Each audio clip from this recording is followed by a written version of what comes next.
Shalom and welcome to the weekend edition of the Daily Dose of Hebrew. We're continuing our work in Jeremiah 7, the Temple Sermon.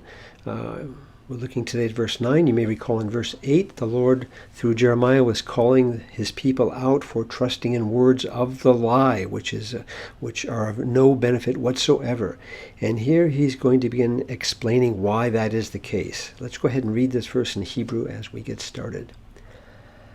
Haganov ratsoach ונאוף והישבח לשקר וכתר לבעל וחלוק אחרי אלוהים אחרים אשר לא ידעתם.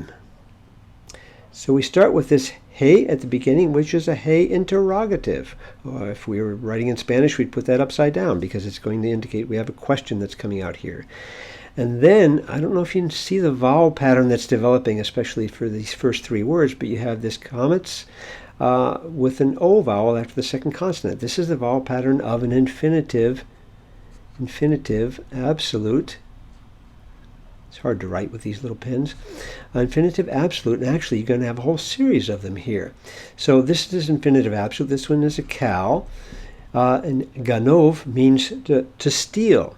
And then you have ratsoach, and the ratsoach means to murder. And then you have naof, and naof means to commit adultery. So you have a series of these, and infinitive absolutes can be used in different ways. One of the ways we find them being used, especially in a context like this, and Waltke mentions it in his book on Hebrew syntax, I think he calls this emphatic expressions or indignant questions. Because remember, we do have a question at the beginning. It's sort of like, what's going on here? Steal, commit murder, commit adultery, and now this one looks a little more complicated, but you have a vav and you have another infinitive absolute right here. Only this time it's going to be a hiphil infinitive absolute. And you see the hi prefix. You have typical, there's the nun of the nifal. I'm sorry, now did I say hiphil? I meant a nifal, because that's what's usually used here. This is a nifal, infinitive absolute, and the nun of the nifal is in that dagish right there. And you have the comments that goes underneath it from the verb shavah, which means to swear and to commit oneself, to take an oath, to swear to the lie. So you're bearing false witness. Now, if this rings any bells right here, this should sound sort of familiar, because this should sound a little bit like Exodus chapter 20, the Ten Commandments, verses 13 to 16 in particular. So we've got some of the commandments, verses the 6th to the 9th commandment here, stealing and committing murder and adultery and bearing false witness, swearing by the lie. And kater, once again, there's another infinitive absolute over here, only this time this one is a piel. Pretty common pattern with the patak under here, the dagish, the doubling right there in the second consonant. So this is the pattern for a piel, infinitive absolute. Burning incense to Baal, to the Baal. Actually, you have the article there, to the Baal. So this is a violation of the first three commandments in many ways. So Jeremiah is really referring back to the Pentateuch here, and especially to the Ten Commandments, and he's calling the people out for their violation of laws with respect to God and with respect to their fellow man. And walk after, and once again we have haluk, but an infinitive absolute. Again, this one is a cow, from the same structure as what you saw with these other ones up here. And walk after gods. We know it's gods plural because we have this adjective acharim, which is a plural adjective over here.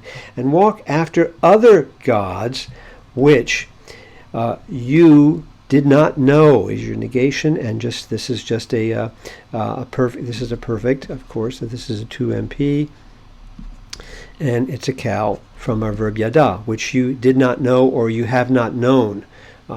Gods who should be foreign gods to you. These are not the gods who redeemed you. These are just foreign gods, and you're walking after these idols instead. So very strong verse calling them in, to account for their violations of the both tables of the Ten Commandments, we could say, against their fellow man and especially against God, with this statement of idolatry going on right there. So it's pretty straightforward what Jeremiah's point is here. And then he's going to continue this. This is just, you're going to do all this and then something else, but we'll have to wait to the following verse when we get to that. But let's just take a look at this verse 9 for now. Let's hide our work here. Look at how this part is translated in several of our verses, our translations. The Christian Standard Bible to begin with. Do you steal, murder, commit adultery, swear falsely, swear by the lie, burn incense to Baal, and follow other gods that you have not known? So pretty straightforward translation right across the line. There's not a lot of variation in most of our translations.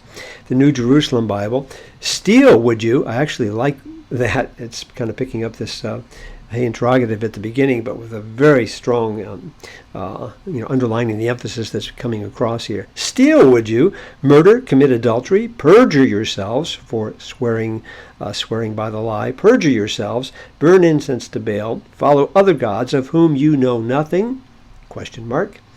And then one more, New Living Translation, which is obviously more in a paraphrase on a paraphrastic nature.